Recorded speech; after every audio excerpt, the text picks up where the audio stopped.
నమస్తే. Welcome to number one news. Top news, top అనాలిసిస్‌కి స్వాగతం. నేను రవీంద్ర. త్వరలోనే రామ్ చరణ్ పార్లమెంట్‌లోకి వెళ్తున్నారట. ఇది ఇప్పుడు చాలా హాట్ టాపిక్‌గా రాజకీయ వర్గాల్లో, అలాగే సినీ వర్గాల్లో కూడా ఒక చర్చ జరుగుతుంది. అదేంటంటే రామ్ చరణ్ 16 మూవీ ఏదైతే ఉందో దానికి సంబంధించి షూటింగ్ శరవేగంగా సాగుతుంది. 'పెద్ది' అనే టైటిల్‌ని వర్కింగ్ టైటిల్‌గా పెట్టినటువంటి పరిస్థితి. దాని డైరెక్టర్ బుచ్చిబాబు. ఎందుకు ఈ పార్లమెంట్‌లోకి రామ్ చరణ్ ఎందుకు? ఆయన రాజకీయంగా ఏమీ లేరుగా. మరి పార్లమెంట్‌లోకి ఎందుకు ఆయన వెళ్ళాలనుకుంటున్నారు? పార్లమెంట్‌కి రామ్ చరణ్ ఏంటి? అని డౌట్ రావచ్చు. ఇక్కడ ముఖ్యమైనటువంటి విషయం ఏంటంటే, ఆ యొక్క షూటింగ్ జరుగుతున్నటువంటి మూవీకి సంబంధించి పార్లమెంట్ దగ్గర లోపల, బయట ఒక కొన్ని సన్నివేశాలను చిత్రీకరించాలి. దీనికి సంబంధించి మూవీ టీమ్ ఏదైతే ఉందో, ఆ టీమ్ పార్లమెంటు అధికారులను అప్రోచ్ అయ్యారట. ఎంత డబ్బులైనా మేము ఇస్తాం. షూటింగ్‌కి ఒకరోజు మాకు అనుమతి ఇవ్వండి అని చెప్పి. దానికి సంబంధించి ఒప్పుకోలేదట. అయితే ఇప్పుడు ఖచ్చితంగా అక్కడ కొన్ని సన్నివేశాలను చిత్రీకరించాలి. షూట్ చేయాలి. ఎలా అయినా పార్లమెంటు.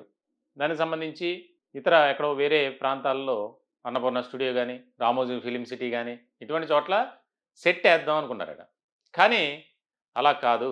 మనం ఒరిజినల్‌గా పార్లమెంట్‌ని చూపించాలి అనే ఒక ఆలోచనతో మూవీ టీమ్ ఉన్నప్పుడు ఈ యొక్క ఎప్పుడైతే ఆ యొక్క అనుమతిని నిరాకరించారో అప్పుడు పవన్ కళ్యాణ్ వద్దకు వెళ్ళారట. పవన్ కళ్యాణ్ ఈ అంశాన్ని సీరియస్‌గా తీసుకొని అంటే పర్మిషన్ కోసం ముఖ్యంగా ఢిల్లీ భారతీయ జనతా పార్టీ పెద్దలతో మాట్లాడటం, దానికి సంబంధించి అనుమతి వచ్చే విధంగా దాని వెనకాల పవన్ కళ్యాణ్ ఒక కీలకమైనటువంటి భూమిక పోషించారు అనేది ఇటు రాజకీయ వర్గాల్లోనూ, అలాగే సినీ వర్గాల్లో కూడా బాగా వినిపిస్తుంది. ముఖ్యంగా భారతీయ జనతా పార్టీ పెద్దలతో పవన్ కళ్యాణ్‌కు ఉన్నటువంటి పరిచయాలు, సాన్నిహిత్య సంబంధాలు వర్కౌట్ అయ్యాయి అని చెప్పి ఒక చర్చ జరుగుతుంది. దీనికి సంబంధించి ఎలాగూ అన్నగారు, కుమారుడు మంచి ఇద్దరి మధ్య ఒక సఖ్యత ఉంది. అలాగే మెగా ఫ్యామిలీ అంటేనే ఏ రకమైనటువంటి అటాచ్‌మెంట్ ఉంటుందో మనకి ప్రత్యేకంగా చెప్పక్కర్లా. ఇటువంటి క్రమంలో ఇదొక ముఖ్యమైనటువంటి అంశంగా దీనిపై కూడా ఒక చర్చ జరుగుతుంది. సాధారణంగా పార్లమెంట్ దగ్గరో లేకపోతే అసెంబ్లీ దగ్గరో షూట్ చేయటం అనేది అంత ఈజీగా పర్మిషన్ దొరకదు. కానీ ఈ సందర్భంలో సినిమా యూనిట్‌కి ఆయన ఇచ్చినటువంటి భరోసా, నేను ఏదో విధంగా ప్రయత్నం చేస్తానని చెప్పడం, ఢిల్లీ పెద్దలతో మాట్లాడటం, ఒకరోజు పర్మిషన్ ఇచ్చారట.